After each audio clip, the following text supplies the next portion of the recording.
Welcome to life 4.7 million years ago.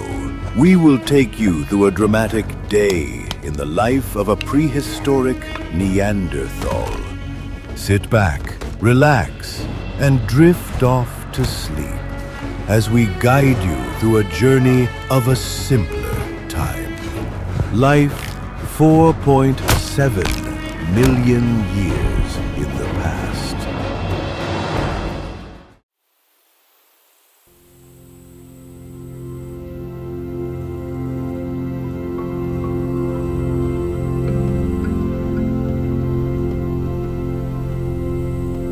Smoke breathes from the coals like a sleeping animal as you wake beneath the blackened rock overhang.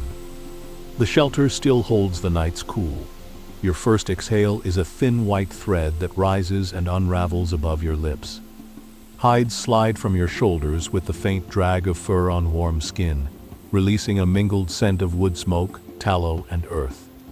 You lie still a heartbeat, listening to the quiet before the morning lattice of tiny sounds.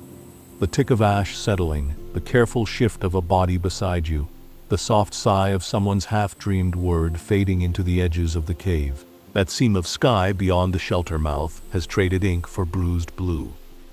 You ease a stick into the coals, and the glow tightens, brightens. Embers pass from cherry to orange as they taste the small bundle of twigs you lay across them. Resin snaps. A bead of sap flares blue-white and vanishes. The first warmth kisses your knuckles. Behind you, Old Mother clears her throat the way she always does, when she's almost but not quite awake. A low hum that says the day is a thing to be persuaded as much as greeted. Little Reed staggers out of a nest of hides with hair tangled into a burr's idea of a crown, and pushes a strip of smoked meat into your palm. You chew slowly while the cold in your jaw changes its mind and becomes heat. Iron and ash creeping to the back of your tongue with their old promise. A shell cup sits near the hearthstone. You lift it and drink. The water shocks your teeth, stream cold and clean, and settles into your belly like a smooth stone with a story to tell. Swift foot kneels at the fire's edge, cheeks hollowed, breath feathering tinder she shredded last night. Embers blush. The tinder accepts its fate, and a thin curl of flame unfolds like a fern frond. Pale scar rolls to an elbow, eyes narrowed toward the light, as if it were a thing he could take in hand and turn this way, and that before he decides whether to keep it. You step from the shelter into morning. The ground outside is packed earth and sand, cool against the balls of your feet.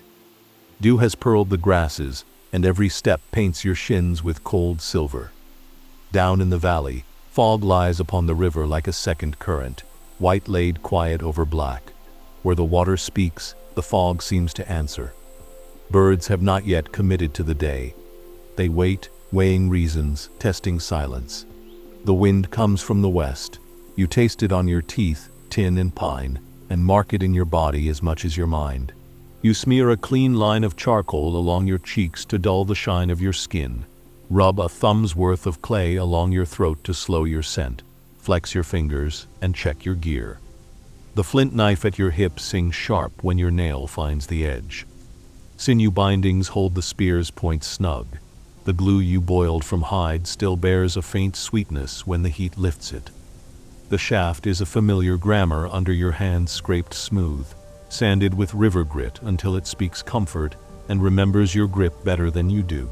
Camp exhales and divides along lines it knows without thinking. Fire tenders and foragers begin the first works of morning, building a smoke rack, coaxing the bed of coals to steady heat, laying hides in the sun to soften and sweeten. Children surface from sleep like otters breaking a river's skin, all shining eyes and lurching delight. One toddles into daylight with a berry-red mouth and laughs the crow into outrage. The hunters, 6 of you today, gather your bundles and slip into the pines in that old quiet that feels less like silence than like a conversation carried out in a different language. Under the trees, light acts like water, pouring through needles and striking your forearms in little moving coins. Moss breathes underfoot. Your feet choose earth that will not speak, skirting twigs whose complaints travel. The air is a cupboard of smells. Resin opened by night's cold, wet bark going dark to light, the sour braid of fox, the fungal sugar of rot changing its mind back into soil. Tracks breathe from the ground ahead, hooves splayed slightly, edges rimmed with crumbs not yet leathered by sun. A large doe and two smaller, you judge, the young of the season. Broad shoulders flicks his chin toward the brushy notch where the slope cups inward. The tilt of his head is a plan you've followed so many times it lives in your legs. You spread into a loose bowl of bodies moving to catch the herd, letting ground and shadow stitch you into a shape that will have a mouth where the deer will try to escape. Swift foot melts left into bracken. You slip right, a needle through shade. Breath slows and then disappears. Time thins to a membrane you can feel your fingertips pushing against. They are there, not in the open but half hidden in birch-thin trunks, ears sluicing the air. The big one lowers her head and tears a tuft of grass, the small fly tracing a wicked figure 8 near the corner of her eye. You rise into the throw a heartbeat before you throw, your shoulder rehearsing the motion along scars and strengths that have been taught to you by stone and hunger. A whisper in the brush opens the doe's ribs to the morning and pale Scar's spear flashes and finds her, but not deep enough. The grove shatters birds punching sky, dust lifting, silence folded and ripped. You run. Brush lashes your shins. Sun needles stab where the canopy cracks. The ground tosses small traps at your feet. The knuckle of a root, a hollow's sly invitation, a stone's ankle kiss. Your body chooses, you bear witness. Breath rasps, spit strings. The deer split at the slope's shoulder, 2 to the left, 1 arrowing right. You cut to the single shape and taste the chase in your teeth. The animal stumbles, gathers, stumbles again, funneled by rock and old fallen trunk until slope and stone and your bodies have shaped a pocket that offers only one clean door. You step into the throw. The spear leaves your hand with a small, wordless sound you feel more than hear. Air closes behind the fletch, and the world appears to hold its breath, river and leaf and rib whisper shut. When the spear strikes, the doe turns sideways as if an invisible hand had caught and spun her. She drops to a knee, surges, falters. Swift foot arrives like a thought deciding itself. Pale Scar is already there with his knife. The final moment is swift and clean, the practiced mercy of those who have eaten long enough to know what they owe. You lay a palm to the neck. Heat flickers under skin, the living fire folding itself inward. Blood slicks your hand, iron and grass, and salt braided into one clean truth your body knows without a teacher.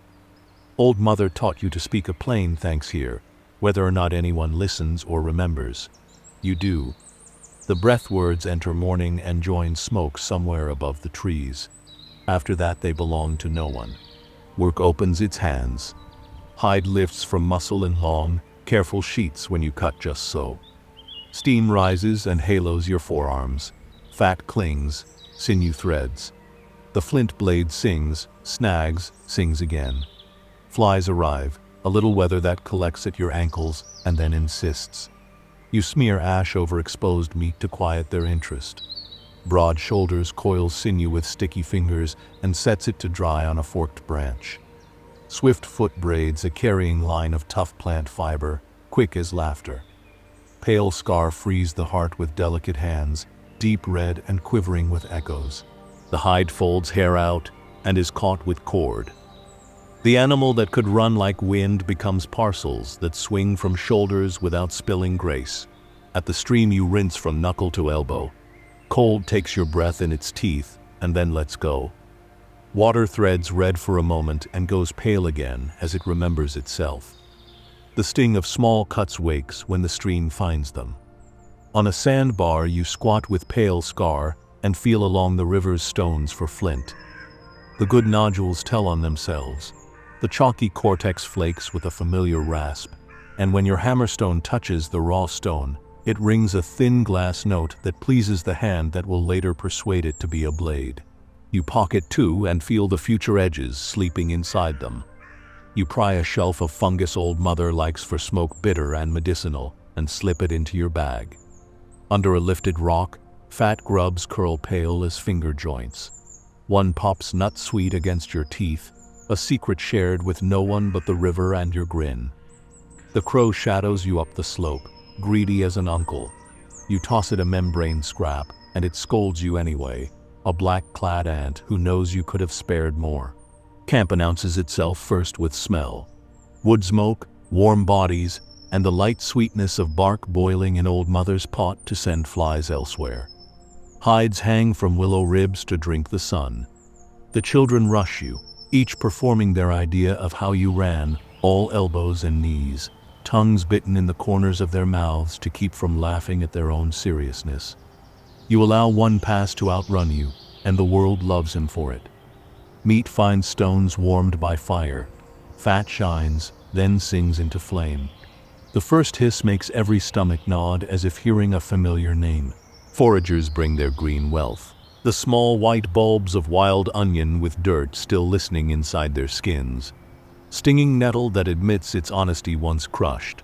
Squatting tubers wet with clay. Berries, some pale and tart, others bruised into their own jam. You set mussels from the river at the fire's edge on hot stones. They open at heat with a sigh, releasing a breath that smells like far places, even though the river runs the length of 2 long throws from your toes. Old Mother uses the miracle vessel again, a stomach stitched to a ring of green branches, generous of shape and memory. She drops a heft of fat into it, then lifts hot stones from the fire with forked sticks and sinks them carefully into the belly. Fat hisses into liquidity and carries the first sweetness of browning into the camp's throat. You slice meat and tuber, add the onion coins, stir with a clean stick. Each fresh stone speaks as it enters, giving back heat it stole from the pit. In the exchange is the first language your people learn: take, give, and the rhythm that lets you stay. Tasks ripple outward and braid. You and swift foot carry the fresh hide to the stream and work brains into it with your palms, the paste rich as soap and smelling of animal sunlight. Old Mother hums a low, steady note that matches the rhythm, which is older than the words she doesn't need. The hide relents, rawness softens toward something that will accept shape. You smoke it lightly over a mild bed of coals, so the softness braces into memory, and the wind can't talk the fibers back into stubborn. Pale scar warms resin and tempers it with fine charcoal, stirring till it glistens like the inside of a crow's wing. He binds a loosened point. You test with a tug that is more question than force. His grin isn't quite a smile and is better than one. You sit on your heels and twist plant fibers into cord twist. Lay, twist back until your hands stop thinking and your forearms do. Cord becomes net becomes bag. Bag becomes the thing that carries berries a child will smear over their cheeks tomorrow. The work of now is only sometimes about now. Children drift near like sparrows toward a glitter. Clay Knee always returned from everything wearing the earth that named him takes a dull flake, so he can feel the stubborn pleasure of a notch giving way beneath a tool. His tongue peeks at the corner of his mouth. Little Reed arrives with feathers and an unspoken request. You warm a pinch of resin between your fingers and press the quills into her braids just so, the kind of arrangement that whispers when she runs. She stands taller by a thumb's breadth and remembers to pretend she doesn't know it. She fails. You are proud of the failure, which is better than skill in a small child. Old Mother crushes ochre in a shallow stone, mixes it with rendered fat and a shaving of charcoal. She paints your forearm with her thumb, a stripe that glows even in the bright day, not rank or warning but belonging. Your skin takes the message inward and repeats it along your bones. Hours. You break open the good flint nodule and begin the conversation stone has waited all morning to have. The hammerstone meets with blows that aren't hard so much as precise, and the bulb of percussion flowers beneath each strike. Long, thin flakes hum away and gather in a shining flock at your thigh. You keep the core turning, reading fracture and release with your palms and wrists, choosing futures with little invitations of angle. Old Mother selects one flake, tests its bite against a dry strip of hide, nods and tucks it among the necessary edges at her hip like a star among helpful stars.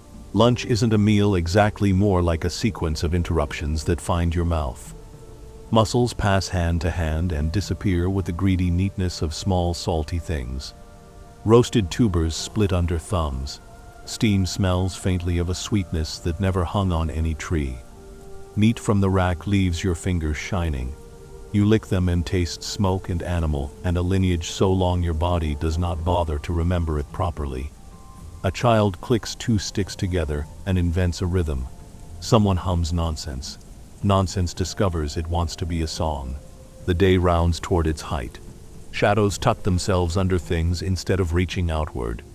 Heat lifts sap and scent both. Nets are checked and mended. New knots tied where fish taught you about your own laziness. You shape a bone needle and thread it with dried sinew. The needle's eye is so small you talk to it kindly as you pass the strands through, and the needle forgives you for your breath. Each stitch pulls hide toward hide and makes a sound like a tiny sigh, a little reconciliation. Clay Knee asks why the stitches should be close. You put his fingers on the seam and tug, and the answer speaks through his hands into his widened eyes. He nods, small and serious, then does the work with the last of his attention before a beetle convinces him that beetles are better. The forest's heat smells like a pantry resin opened by sun, damp wood rethinking itself into soil, mushrooms writing pale paragraphs in shade. You go to gather with two others. Wild onions loosen and pop free, skins sighing as you rub dirt away. Nettles sting once, then turn honest when crushed. Mushrooms demand a remembering you learned with your nose as much as your eyes. Wrong gloss, wrong gill, wrong smell, leave it to dark. The right ones are thick, meaty, smelling like damp bread that wants fire. Under a fallen log, you pry shelf fungus that smokes flies into manners. It's bitter and medicinal and precisely right for exactly that. When the bag on your hip rides heavy enough to tell your body something has changed, you turn homeward. On the riverbank, a slump exposes the backs of tubers. You lever with a digging stick, and earth writes its grit under your nails in a script that will remain until the stream reads it off again. A frog watches with golden eyes and the generous patience of a creature that belongs entirely to itself. Thunder talks far off, a rumor of weather rather than weather itself. On the bare stretch beyond the willow, your palm disappears inside an old bear print in dried mud. For a breath you feel an older way of being held by the forest, a wider hunger, a bigger caution, a slower certainty. You lift your hand and compare the idea of it to your own life, and decide that both make sense for the bodies that bore them. Scouts wait above the camp and route their news through chin and handberries fattening in the higher mounds, fish surfacing at dusk in the elbow bend, a lightning-struck tree that still smokes where sap boils in bubbles and wishes to be something else. One scout brings mint that grew where sunlight scrubs shallow stones. You tuck a sprig behind your ear. Later, your hair will pass the cool green breath to your skin, and you will think of an instant in the water when the river forgot to be cold. The afternoon opens wide and then coasts. You blanch nettles with hot stones and chop them fine on a flat rock with a flake, stir in ground seeds until the mash turns green and savory. A toddler watches as if you are performing a rite invented for them alone, and then refuses a bite with the solemn headshake of an emperor who has weighed the council of ages. You impale scar-ready the lashings of a shelter panel that worked loose. The weave is a mutual promise of branches and hands. You thread strips of wet bark to cinch seams, tuck tails, run your palm along the lines until roughness turns to reassurance. Your skin finds small intention splinters that the future will push back outward at its leisure. A group of young ones practice throwing at a willow ring. You join and show them how the body is a single instrument: foot, hip, shoulder, wrist. They mirror, frown, throw, beam. One left-hander surprises the air with a whistle you had not expected from such a short throw. You clap their shoulder and watch a grin escape. It's prison on their face. Heat lifts and wavers. The ground breathes. You rest in the shade and let your pulse step down a rung at a time. Old Mother brings you water in the birch bark scoop with its pine pitch seams. The water tastes faintly of the tree that lent you its skin, and that pleases you. The old man with the twisted leg teaches a child how to split a tuber with a thumb and turn the halves out like clams. His hands do not forget, even when his knee insists that forgetting would be kinder. He scolds the tuber for pretending to be rock. The child, solemn as news, scolds it too. The sky turns a shade of blue that seems to weigh more than sky you've seen in other seasons, and you wonder whether the river drinks colors when no one watches. You go down to the water with Swift Foot and 3 others and set a lazy line of woven nets at the elbow bend where scouts promised fish will surface. The water there is a sly thing, slower on top and urgent below. You stake links with forked sticks and lay stones in the eddies that tug like undecided friends. As you work, your feet learn again the map of the riverbed. Smooth hollows where bigger fish rest, rough patches like old scars, a persistent cold that camps around your ankles even after the sun turns bold. Swift Foot touches the rope and tells a short story in few words about the first net she ever finished that held more emptiness than fish. You answer with a story about a net whose knots taught you names for patience. The river comments by sending a silver wink of a fish near your knee, and then taking it back as if refusing to be an example. Back at camp, evening begins to show its brushes. The river's face collects all the day's light and hands it back in slices that move and change. You build the fire higher and then wise, splitting it into 2 beds. One for work and one for warmth, a smaller hearth near the children's shelter that says, "Stay to your own and go elsewhere to the night's teeth." Old Mother shakes a pinch of powdered herbs into the flames, and the smoke sweetens to a high, polite note that could be pine if pine had learned manners from honey. Mushrooms slip into the fat and sigh as they cook, going glossy and then brown. Tubers bake in their jackets until their skins blacken and crack. The steam they release carries a humble sugar into every nose. You draw meat from the rack, a touch nearer the heat, teach its edges to crisp, keep the centers glossy, wait with the patience you learned from hunger patience that understands the precise meaning of done. There is music before anyone admits it. A child discovers a hollow bone beetle board in 2 places and blows a slippery note that wanders until it finds a ledge to stand on. Someone strikes 2 sticks and the beat sidles up and does not introduce itself, as if it had always lived here, unnoticed. The rhythms flirt, quarrel, marry, argue a little more than raise a cousin you didn't know you needed.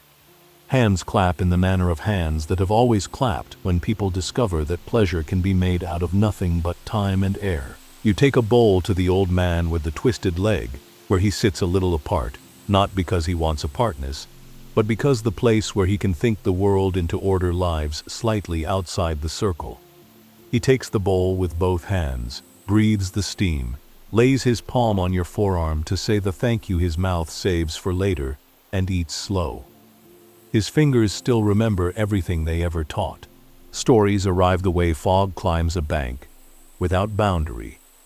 Old Mother's voice rises from near the hearth, as if the fire were telling it through her mouth the winter when the river sang like a trapped beast, and that music rang in ribs for 3 sleeps.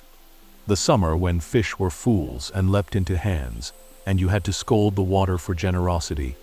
The tearing of sky at the northern ridge in a time before any of your remembering, when stones fell as rain and your people ran beneath a ledge and laughed and cried at once, because alive should always stand astonished in the doorway of dead and say, "Pardon me," as it passes. Children pull their knees to their chests to make themselves smaller when the shadows of hands against rock begin to listen. Their eyes polish themselves bright. A piece of fat falls into the fire and leaps flame that paints your faces in orange brief masks you wear and discard. Across the river a shape moves and does not move deer, late to water. It steps into the shallows, and its hooves etch delicate parentheses into the sand, then drink. The surface answers with a ripple that anchors the deer's mouth to the current by an invisible tether. When it goes, the air feels correct again, as if the world had readjusted something the hunt misaligned. You mix ochre, fat, and charcoal on a warmed stone until the paste glows dull liver red and smells of iron and animal, and a little of yesterday's fire. With your thumb, you draw a line along your forearm that declares and comforts. You press your palm to a flat slab of stone warmed by day and blow pigment through a reed. Your hand appears in negative, a ghost with a wrist, an outline that belongs to you and to anyone who will need it later when their own hand shakes. It is not ownership, it is hello. Heat withdraws from the ground in slow sips.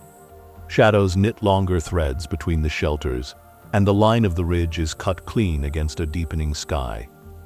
The river gives back what light remains in ragged ribbons that dance to the fire's talk. You feed the smaller hearth and watch its smoke go blue. Blue smoke means good wood, old mother said once, and it stuck in your head because she was right about everything and about nothing, both at once. The children arrange themselves into smaller bundles of attention, and then explode from those bundles because a grasshopper lifted its body, and that is reason enough to run.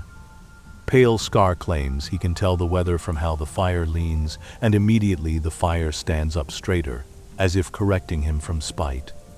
Swift Foot snorts her opinion, and the fire, ever the politician, performs indifference.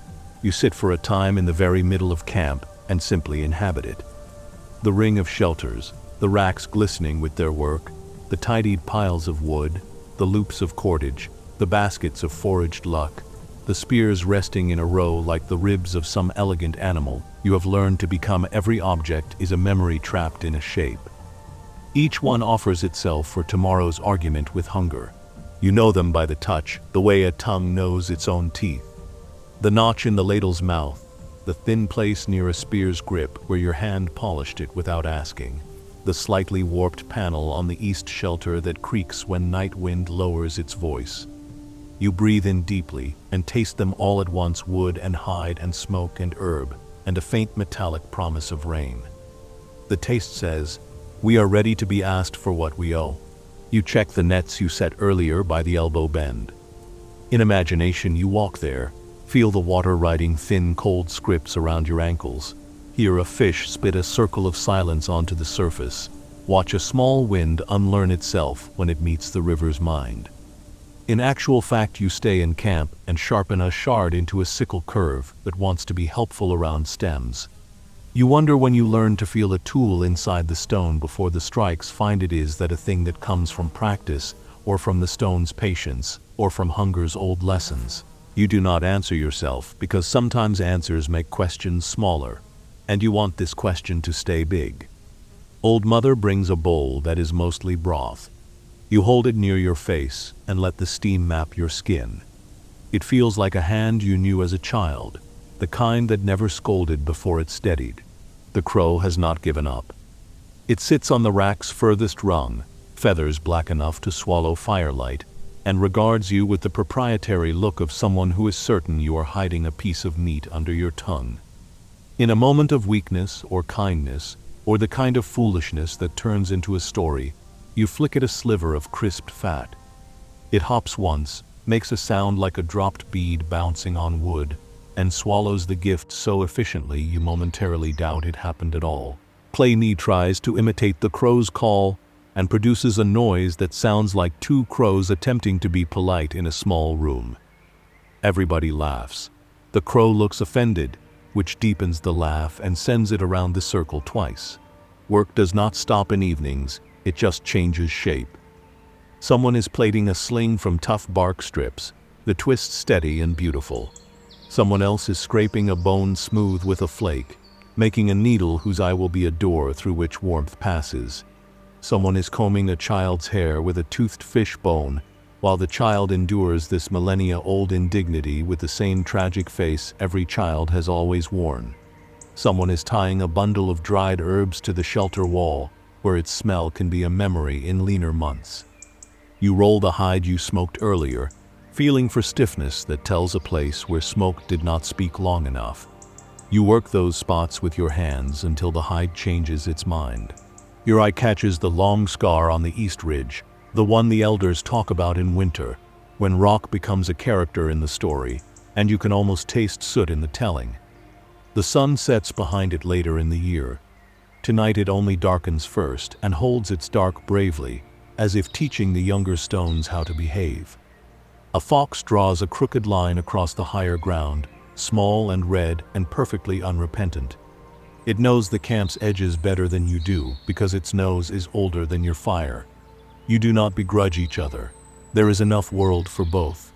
The fox laughs quietly to itself and vanishes, where you wish your eyes could follow. Old Mother lifts her hands and the air hushes as if even the smoke remembers to be good.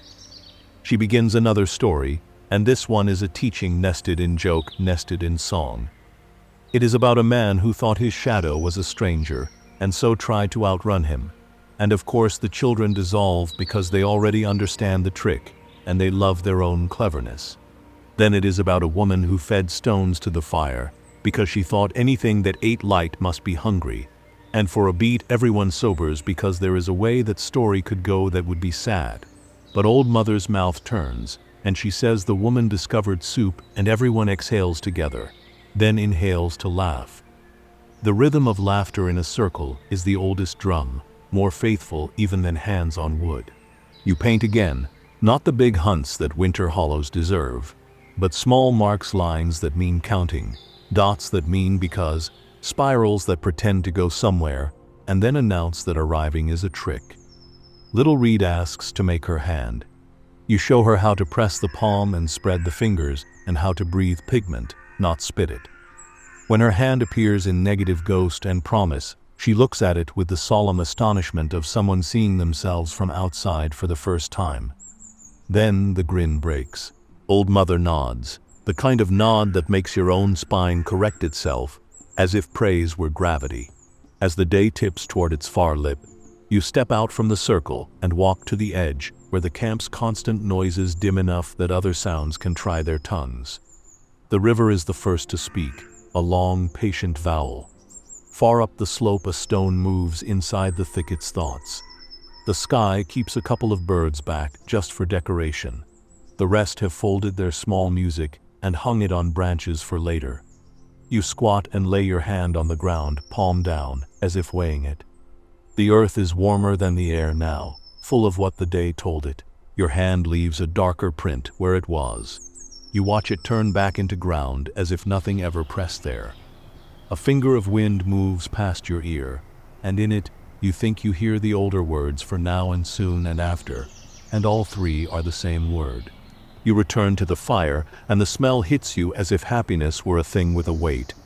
Roasted mushroom, blistered tuber, meat glossed and salt-licked, a thread of mint from the sprig behind your ear that has learned how to ride your breath into the food. You set the long, flat stone a little closer to the coals and lay liver on it. It jumps, darkens, shines. 2 breaths per side, and then a dust of salt shaved from a rock Old Mother carried from the far hills, when stories were scarce and salt could pay for one. You pass the piece to her. She takes it without thanks, because thanks live inside the action that made the piece possible, and do not need to be extracted like ore. Somewhere in the folds of this hour, the idea of sleep begins. Not the act, no one is ready to give up the light's last offerings, but the notion that sleep is a destination worth walking toward. You look around the circle and see small futures. Clay Knee will dream of a throw that whistles, then wake and make the throw real because dreams practice the muscles of the day. Little Reed will wake in the dark and not know why, and you will reach across and put a palm on her back, and the warmth will say everything you don't have words for. Pale Scar will tell Swift Foot a story he insists is true, and she will call him a liar in a voice that makes him tell it better. The old man will fall asleep twice and wake twice, and say a name the present does not know. Old Mother will outlast all of you, eyes half-lidded and bright, the trickster fox of the fire. Evening leans. The shadows thicken in the latticework between shelters. The racks glow slick where fat catches light. The river changes from mirror to ink and keeps only the brightest coins. You tip back your head and test the sky for the first star, the brave one that steps out alone. Not yet, but the place where it will be is already more itself than other places, and that is star enough for you, for now. You make another round of the camp's edge, checking lashings, adding a stick to the smaller hearth, lifting a stray tool that wants to become lost. and setting it where it belongs, as if you had found a child wandering. Old Mother calls in the last of the children, and they come as seeds return to a gourd, hopping and skidding, proud of the small dirt their feet can carry. You put a bowl into a pair of hands that have worked longer than your own, and take a bowl from a pair that will work longer than either. The fire crackles and offers a dozen opinions. A moth risks the light, then changes its mind in time to keep its wings. The crow, satisfied beyond its expectations, has tucked its head and forgotten to worry. It is nearly time for the night's first lesson, and the sky's threshold darkens as if a teacher had lifted a hand for quiet. The stories you carry forward will soon need the version of you that watches better when your eyes have less to work with. The first star there. It is not arrogant, only punctual. Someone notices. Everyone pretends not to have been waiting. You feel the day take one last breath and hold it, like a singer before a song. This is the place to stop for now, at the warm edge of the circle, with your bowl in your hands, and the fire teaching its grammar to the air, and the people you belong to arranged like a constellation. The ancestors could read from anywhere. The first star shows itself, not arrogant, only punctual. It hangs above the dark teeth of the ridge, as if it had been waiting behind them all day, ready to step out when the light finally loosened its grip. Someone notices and pretends not to have been waiting. Everyone else pretends not to notice. The fire answers the star by straightening its back, throwing one last handful of orange into the faces around it before settling to a long, even glow. Smoke thins and goes blue, and the evening's talk sifts from words into breath and gesture, and the slow grammar of people in one another's keeping. You help Old Mother ease the big pot to the side, so it can go to sleep without boiling over stones lifted out with forked sticks, fat cleared from the top with a curved shell, a skim you save for later to rub into lashings and hands. The children pout at being called in, and then leave their pouting on the ground like old skins and curl into their piles of hides with the efficiency of fox kits. The old man with the twisted leg arranges his worn rock, where his knee will forgive him, and mutters good night to it, as if the stone were a stubborn companion who might try to slip away in the dark. Pale Scar ties up the rack's lower slats, so nothing lures wanderers. Broad Shoulders tramps the camp's edge to pack the ground where Sparks might try to make a bed. Swift Foot raises her eyebrows at the fire, as if to ask whether the arrangement suits. The fire, like any old friend, answers without changing its face. Watches are chosen with the same conversation of glances that divides the day's work. First watch falls to Broad Shoulders and Old Mother, an odd pair that fits he for the distance his eyes carry, she for the distance her hearing does. You and Swift Foot have second watch. Pale Scar and the old man insist on third because pride is a strong muscle, even when knees are not. Everyone agrees with the kind tenderness that is indistinguishable from teasing. The story of who stands the dark runs as deep as any bloodline. You lay a stick across the coals so the first pair does not need to ask for flame. Then fetch 2 unburned ends and leave them under the lean-to's edge where the dew will not argue with them. The last bowls pass hand to hand. You drink the broth's low hum and feel it go warm into your belly, setting small weights in place that keep the night wind from rattling your insides. The fire talks to the wood about old, slow things glow and ash, hunger and release, the dignity of becoming heat. The sky's ink begins to take letters. Far across the valley, the river writes a single long word vowel, vowel, vowel into the night, and does not stop. Old Mother begins a last story, smaller than the ones she told in the heart of the evening, a thread rather than a whole cloth. It is about a woman who lost her voice and found it again by listening to water, and before the story says so, everyone knows the voice was never gone, only quiet, and that water did what water always does, showed someone how to carry something by moving around it instead of through. It is the kind of lesson that feels like nothing, but lets you lift more than you thought you could. When she finishes, she pats the ground next to her, as if the story had been sitting there, and needed encouragement to move along. Sleep takes the camp by handfuls. It comes first for the children, then for the ones who rose before dawn. Then for the ones who pretend they are not tired, but give themselves away by the way their jaws loosen on their words. You tend the small hearth near the children's shelter, adding just enough to keep the circle's edge warm and bright for small waking eyes. The moths come, risky and foolish and holy, touching the light with their powder, and then learning again that heat is not the same as brightness.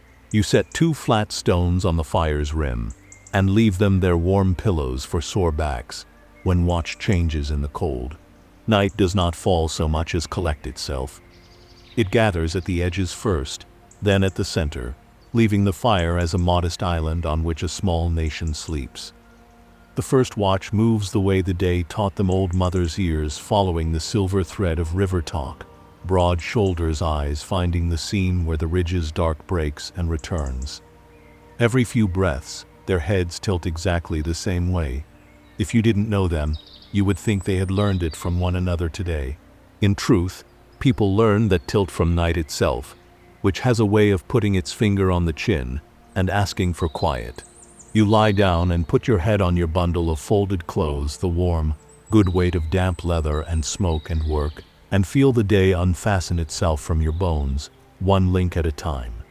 Sleep arrives not as a room you enter, but as a hand that smooths your brow and turns your face toward some old, safe window. You hear once more, through the closing door, the soft felted foot of old mother passing, the heavier tread of broad shoulders circling. Someone hushes, not because anything needs hushing, but because hushing is a way to wish good things on a sleeping camp. The dream finds you immediately this time, eager and sure. You stand at the river's edge, and the water is glass, and the glass is sky, and the sky is full of the ancestors' white trail. You put your palm to the surface, and your hand passes through without your skin getting wet. Beneath the water, a deer moves like fire, and where its hooves touch the riverbed, plants spring and grow to seed in a heartbeat, then sink back again. Old mother stands on the far bank in her youth, hair black as the raven's wing, and says your name the way your own skull speaks it to your ears when you are very tired and very brave. The name turns to a taste you cannot quite keep, and you wake, mouth cool and minty, because you sleep with a sprig tucked behind your ear. Wind tugs the shelter's edge, and the corners whisper to one another. Second watch arrives, and with it the small joy of walking toward a task when the task is not hunger. Swift foot taps your shoulder. Her hand is warm from the fire, her breath a little sharper than smoke. You pull yourself through the weave of sleeping bodies with the practiced carefulness of someone who has learned the difference between waking a child and waking a parent, then stand and feel the night on your face like a pelt. The stars have multiplied while you slept, as if they have been breeding behind your eyelids. The ancestors' white trail is not a trail now so much as a river that has forgotten what it is to be bound by banks. You take your place on the camp's edge, and let the dark teach your eyes a slower alphabet. Night is not one thing. It is many small lives adding up to a larger one. An owl floats through on the sound of nothing, its wings commuting between 2 brief cities. A fox laughs at its own joke and slips beneath a hedge like a thought deciding not to be said aloud. The river edits itself. 2 beetles debate, their shells clacking softly like cups tapped together. Somewhere far off, wolves speak the names of hills. It is not hunger they sing now, but the map itself. The world must be told its edges every night, or it forgets and swallows its own landmarks. Swift foot tells you a story that is only half a story. The way watch stories often are one of those pieces people save for when voices need to be small. Once, she says, she thought to walk into a fog because it looked like a place you could live. She walked until she could not see her feet, and then found that the fog had set her down in a circle she had walked all by herself. She laughs at the old you of that story, and then you both fall quiet to listen to what quiet tells. You answer with your own small piece, the one about the day the river froze skin thin, and you learn the exact syllable that ice speaks a breath before it decides to stop being water for whoever is standing above it. You keep the fear under your tongue because fear is a name for love when it doesn't have the courage to say the other word. A rustle lifts from the brush's margin, not wind but weight. You lift the brand you have kept soaking in the small hearth, and it blooms orange at the tip with a rush of returning breath. Swiftfoot's hand is already on a second brand, and between the two of you, the darkness makes a small concession. Eyes answer low and unhealthy in the way a cat's are not. Too many together in a scatter, then blink out and back like coins turning. The smell follows musky, old, a laughter smell without humor. Hyena, the word you learned from elders who call them by a ruder name when meat is scarce. They do not belong exactly here, and yet they belong everywhere the dark keeps its accounts. The fire's breath does not travel far enough to consider itself authority out there, but it is a language even thieves respect. You do not shout. You make yourself big enough for your voice and throw sparks with the brand, drawing a bright line between your sleep and their appetite. Swiftfoot clicks her tongue in the highway that travels farther than speech, and broad shoulders, as if he has been watching the night the whole time through his eyelids, appears with a third brand and a stone in his other hand. He throws the stone not to hit but to speak, and it says exactly what it needs to say when it hits a tree trunk and explodes the quiet into wooden thunder. The hyenas think about it. They rehearse their boldness without stepping too far into the fire's grammar, then allow the notion of leaving to make itself attractive. They move without admitting they have changed their minds, and the dark reseals, leaving only the stink and a found bone that was not yours, and will not become yours now.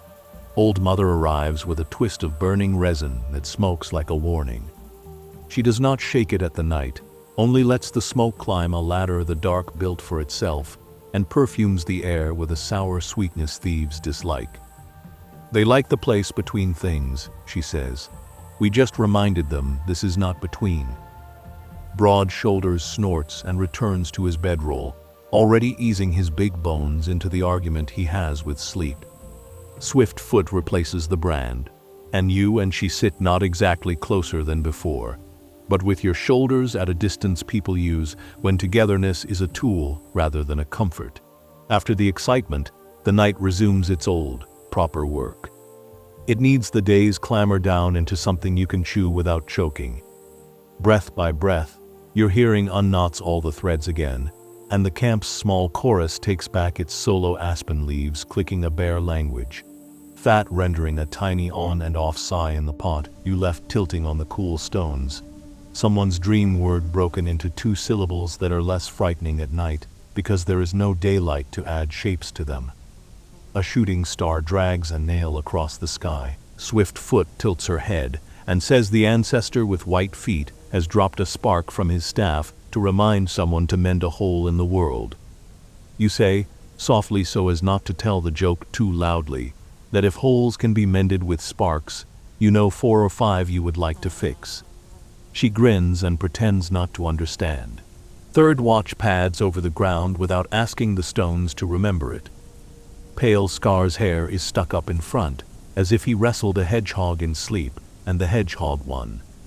The old man takes time to ease his leg out, and ease himself up and ease the hide onto his shoulders, which is a great deal of easing for someone who once could spring like a cat. You offer him a warm stone for his knee. He pretends he does not like feeling noticed, and then thanks you anyway. I will see the part of night that still listens, he says, and Pale Scar will see the part that has begun to pretend it is morning. He believes completely in night's moods. Night believes in him.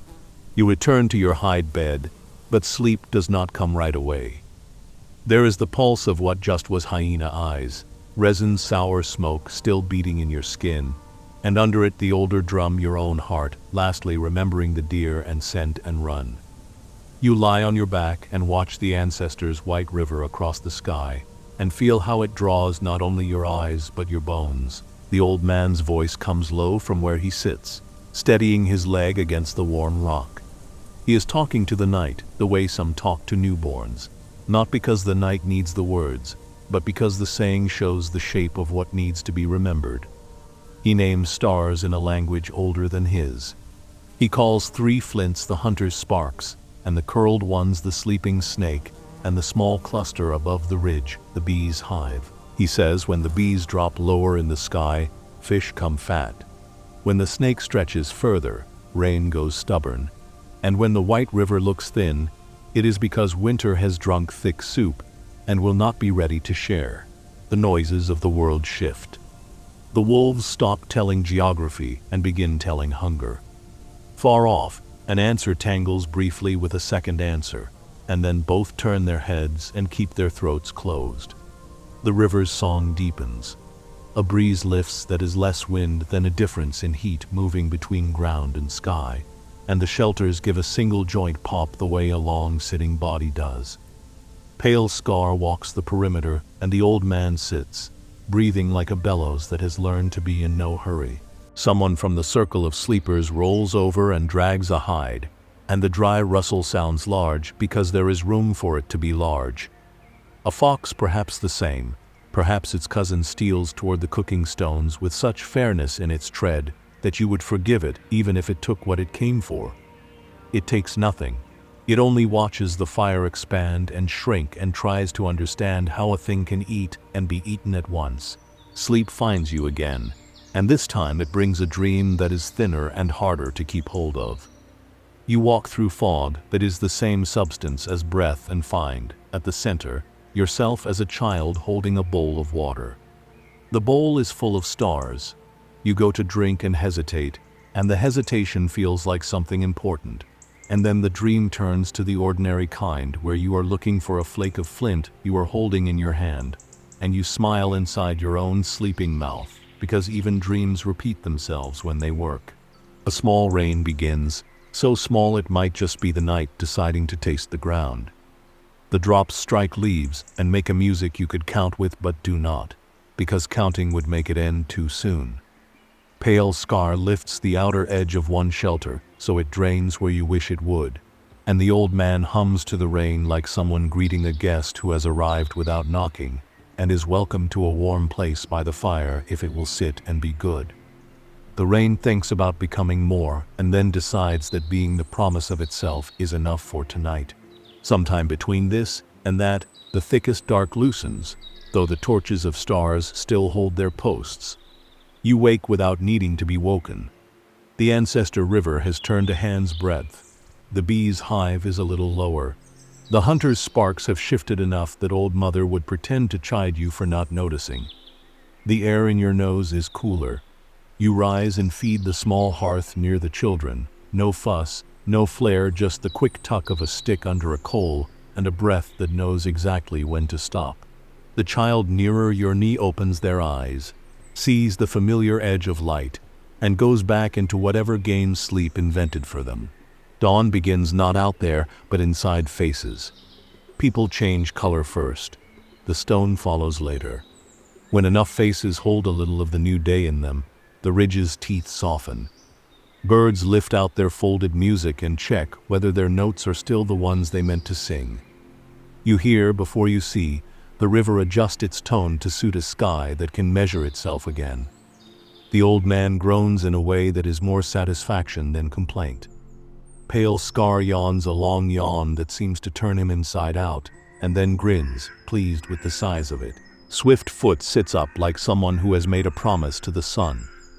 Old Mother does not rise. She has been awake 2 breaths longer than anyone and prefers to greet the day already upright, as if to get a small advantage over its moods.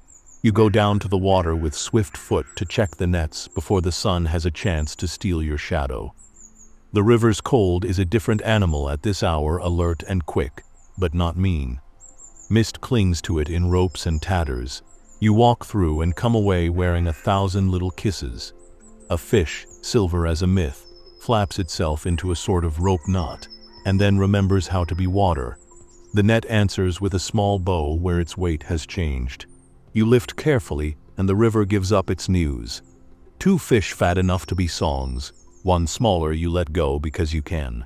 1 crab that tells a joke with its claws, and then sulks when you do not laugh. Swift Foot holds the net while you free the fish. Their scales leave constellations on your forearms. Back in camp, the day is already working itself into use. The first fire has the look of a thing that intends to be helpful without being asked twice. You lay the fish on soaked sticks between hot stones, and the air learns a new kind of appetite. Old Mother pinches herbs into a leftover bit of fat and murmurs to the pot, the way you would soothe a child who has almost stopped crying, but might remember how at any moment. The children carry wood like ants, proud of every stick. Clay announces he can spit farther than anyone who ever lived and proves it to general astonishment and a little dismay. Broad Shoulders goes to the edge of camp and stretches his arms until his joints applaud, and then pretends he meant to make that noise. A talk starts about whether to move camp tomorrow or next day, the sort of talk that is not argument but weather. The signs are mixed. Berries up the slope have fattened early. Fish are generous. The lightning-struck tree will keep smoking a bit longer, and that smoke is good for hides. But a certain nettle patch has been harvested to memory, and the ground here is beginning to smell like people, which is comfort and danger together. Old Mother lists these with no conclusion. Swift Foot adds what the ground told her feet in the night. Pale Scar shrugs and says his knees like this place, which means very little and very much. You make a note inside yourself of where the good flat stones are, in case you need to miss them later. Breakfast is not one thing either. It is fish and tuber, and the last of yesterday's broth, and a handful of berries you crush against your tongue with a thumb that will smell purple all morning, and a piece of cold meat that tastes better than meat has any right to taste when it is not warm. It is also the talk that runs alongside all eating, the talk that says here is what the night said to me through its teeth. Here is the dream that set itself on my chest, and then walked away. Here is the small ache that made itself known in my hand, that means my hand will be stronger tomorrow. The old man holds a fish spine to the light, and says he can read weather all the way to midday from the angle of its needles. Old Mother rolls her eyes with love. The children believe him absolutely and repeat what he said to each other as if it were a secret. When the bowls are empty, you wrap chores around your shoulders like a familiar shawl. The hide you smoked last night asks for a little more talk with your hands. You oblige, pulling, massaging, persuading its memory to live in softness rather than stiffness. The cordage you twisted wants measuring and coiling. You give it an order that will keep it from snarling when you need length and patience at the same time. The spear shaft has raised a small splinter where your grip rides in a hurry. You take a flake and shave it down to obedience, then rub in a smudge of fat until the wood gleams with the quiet of someone listened to. Broad Shoulders announces he will see what the lightning-struck tree has to offer today. You go with him and 2 others because resin is usefulness wearing a sweet smell. The climb up is steep enough to remind your calves of yesterday's run in a language they cannot quite protest. The tree still smokes at the wound where light put its hand. Sap has boiled and hardened in beads that look like a child's idea of treasure. Some have blown bubbles and set like thoughts left unfinished. The smell is a strange joy pine yelling its worry to the sky and then settling. You drape a strip of bark under a slow tear and watch it plump with amber. When you press the cooled bead between your fingers, it yields a little and then refuses, the exact refusal you need for glue and for sealing baskets, and for the small medicine of breathing its smoke when sickness presses wheels on your chest. You thank the tree without speaking and step away, feeling how it still thinks about lightning while it talks to sun and beetle. On the way back you pass the place where the scouts saw the smoking scar last night. The ground there is black-kissed and warm in a way your toes can read. You find a piece of wood turned to something that is not wood, but not yet coal, light as old bread, dark as old Mother's humor on the days she calls rain a liar. You tuck it into your bag for drawings, and for those moments when you will want to write on stone, not a picture of a hunt, but a mark that means because, or if, or remember. Clay will ask where you found it, and then take you at once to a rock that has been waiting all week for this new finger, because children know where marks belong without being told. Back in camp, Swift Foot is teaching little Reed a knot that looks harder than it is, and holds better than it looks. You watch Reed's tongue appear at the corner of her mouth as it does when success and failure fight inside her face. The knot refuses her twice, and then becomes her idea. She flicks it with a fingernail and smiles a queen's smile at the rope. Then at swift foot, then shyly at you, as if you had a part in it too. You pretend you did not see, then praise her in a voice you hope sounds like she praised herself. Bidet opens a page that is all work and small delights. You take the bone needle and walk along a seam on a child's tunic, picking up the places where thinness has started to talk. You keep your stitches small as lies. You make them even not because anyone will count, but because the hand that wears them will know. Old mother sits with the old man and sets his leg in a gentle alignment.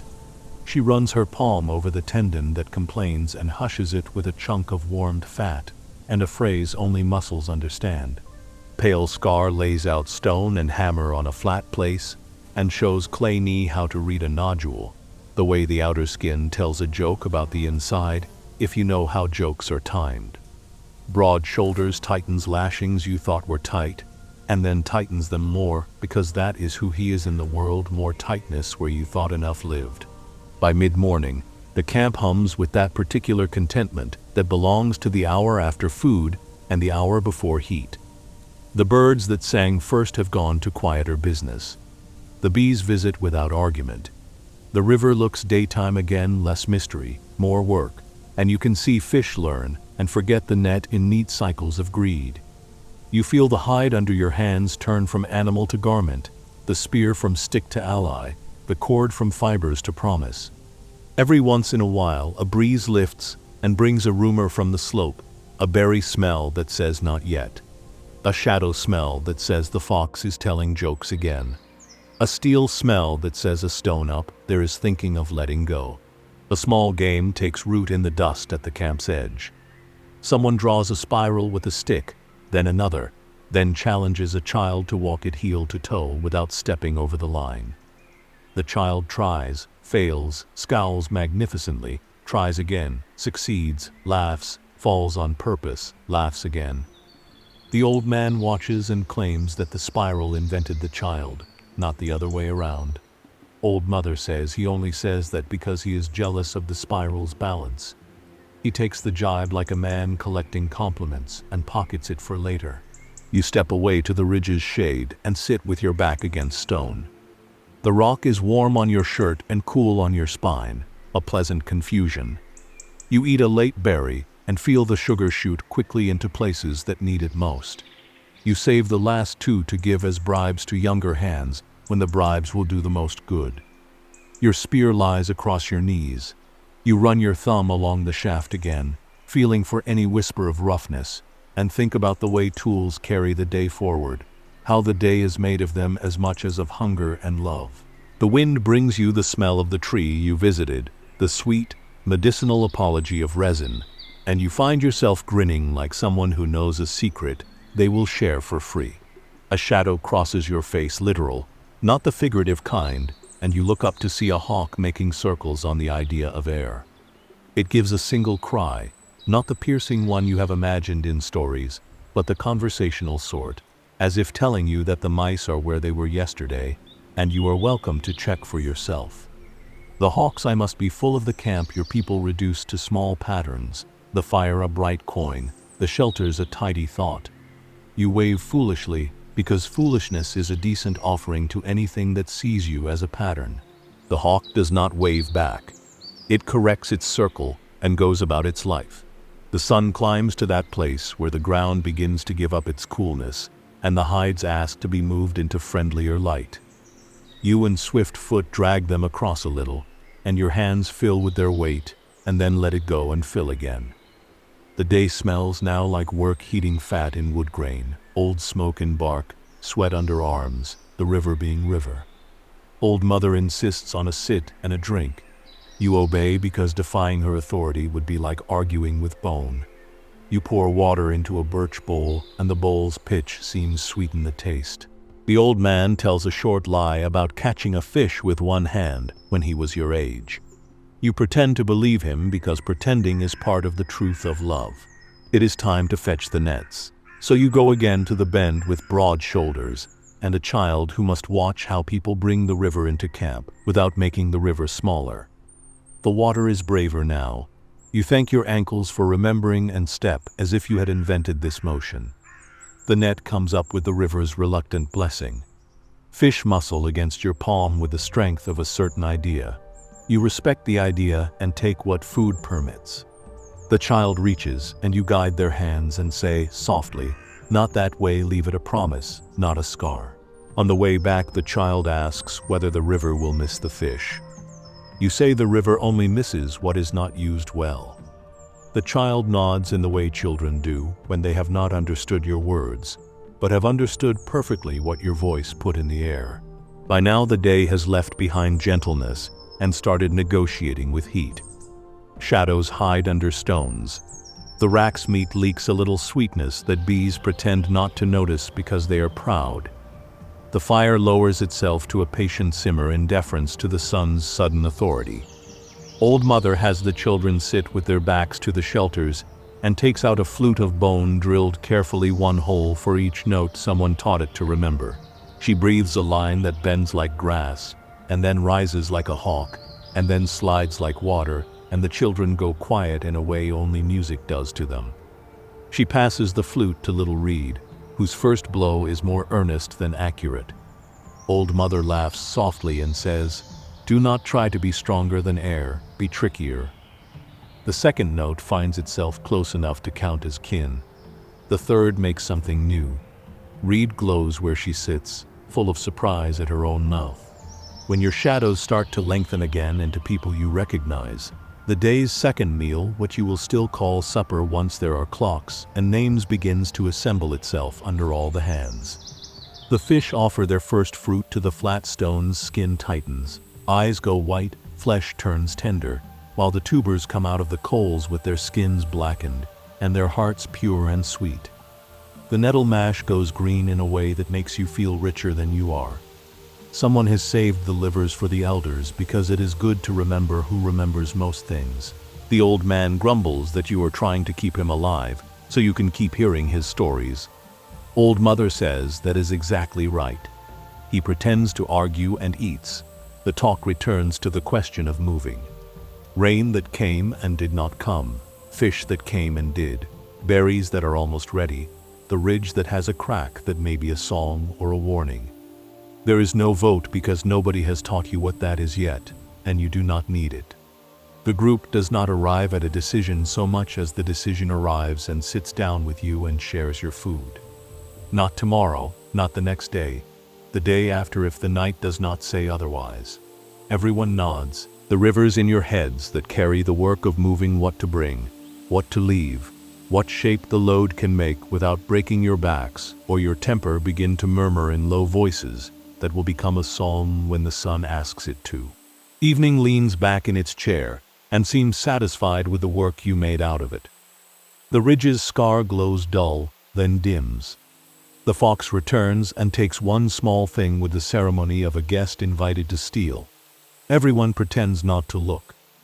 Pale Scar ties a new feather into the old man's hair and calls him a chief.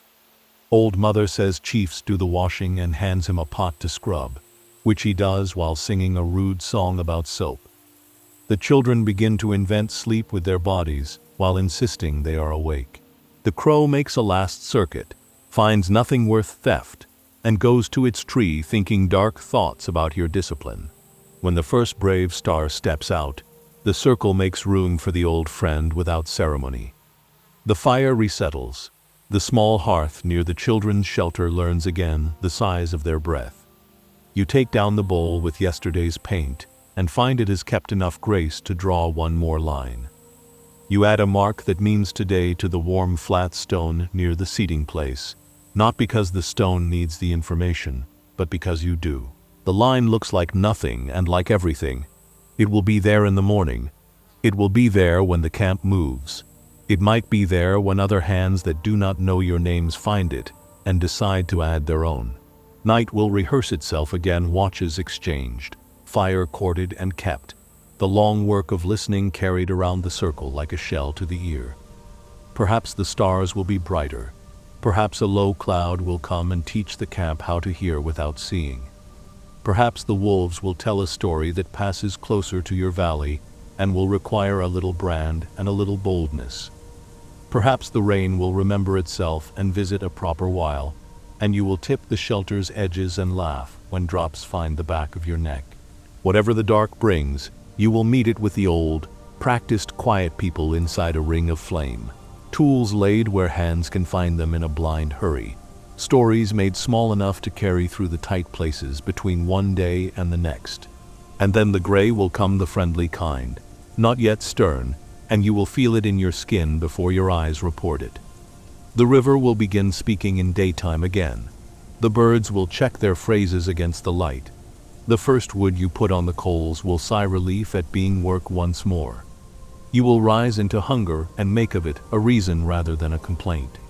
You will shoulder your name and your spear and your share and your place in the circle. You will look at your people and see a constellation that can be read even with your head bent and your hands full. You will taste mint where your hair taught your skin to remember. You will put your feet to the earth, and the earth will take them, and the day will accept your offer as if it had been waiting on no one else but you. By the time the sun has lifted its edge and decided the valley is a place worth spending itself on, you will already have made a beginning of another day under the old sky. Fish cleaned, fat set to melt, hide softened, cord measured, nets wrung and spread, fire praised and fed. Perhaps you will go up the slope with swift foot to find the first ripe berries, moving your hands like careful mouths among leaves. Perhaps you will walk the river's stones with broad shoulders to look for more flint and other rumors. Perhaps you will sit with the old man and listen to the lesson of his knee until it turns into a lesson about your own. Perhaps you will teach clay knee the throw that whistles. Perhaps little Reed will teach you a note on the bone flute you cannot yet find, and you will pretend you knew it already, and she will pretend to believe you, and both pretenses will feel like truth. However it unfolds, the second half of yesterday, the half that happened in the dark and stitched itself quietly to the light, will be there inside what you do, like threads that do not show on the garment's face, but keep the shoulders from splitting. The hyenas will have learned something about the size of your circle. You will have learned something about the size of theirs. The rain will have written new gloss on the leaves. The resin will have cooled another shade. The smoke will have gone out to tell the hill a story about generosity and boundaries. The stone with your hand in negative will have dried another degree into permanence. The bowl with paint will have gone scabbed, and then useful again. The fish bones will point exactly where the old man said they would, and he will nod with the humility of a king. You do not need the day to be remarkable to be grateful for it. The remarkable hides in the plain places how a flake comes off clean, how a net lifts heavy and then heavier, how a child finds an easier knot, how the fire does not betray you when wind asks it to, how breath ties together what fear would otherwise tear. So you make the morning ordinary on purpose. Water in bowls, embers roused, a laugh at someone's invented pride, a small song that spares no one and makes everyone taller, a quiet tally of what will be carried and what will be left when the day after next asks you to lift your world and walk. When the sun finally clears the ridge and pours itself broadly over the camp, your shadow lengthens at your heels like a dog that has remembered it is yours. You adjust the strap across your chest. You tuck a knife against your thigh. You test the binding, the cord, the patience you will need by noon. You look toward the notch where deer become wind, and toward the elbow bend where fish decide whether to forgive your cleverness. You taste the sweet ash of the fire and the iron in your mouth that is not blood but readiness. You turn to old mother, who has been watching you watch the day, and she nods, not because you did anything extraordinary, but because you are here and the day is here, and the circle is all around the fire, and the old sky is above, and that is enough. Then you go out of the ring and into the work, which is to say into the life. The fox makes its small laugh and disappears. The crow regards you and shapes a plan to take a thing you have not yet set down. The river bends where it always bends, and as always, looks different doing it. The hawk lifts, a slow thought turned to motion. The ancestors' white river fades in the bright air, but you carry it behind your eyes. Your feet dapple dew and dust in equal measure. You step into the morning with the memory of night braided through your ankles. And because you have learned the shape of the dark, the light wears better on your skin. All this stars and hyenas, resin and rain, mint and ochre, fish and fire, laughter offered to moths, stories given to sleeping ears has become the second half of the day beneath the old sky. It is not a conclusion but a hinge.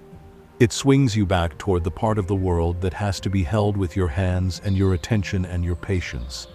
Tonight it will swing you again into dark and song and watch and small rescues, and the night after, and the one beyond. Each time you will set your bowl down at the edge of the circle and take it up again. Each time the fire will say yes. Each time the river will say maybe. Each time the ridge will say try. Each time, your people will be a constellation in a bowl of flame, and you will read them the way the ancestors read the sky, with love and accuracy and delight at how the same language keeps making new meaning. So the day continues, large with small things. You sharpen, you stitch, you carry, you come back, you tell the truth in jokes and the joke in truth. You measure the camp's breadth without counting. You practice the old promises of hands and eyes and ears. Somewhere far ahead of you, another fire will ask you to remember this one, and you will. Somewhere far behind, a fire like this remembers you already. The sky looks down with its old attention. You look up with your old need. Between the two, a world is made, then remade, then made again, each time in the exact size of your circle.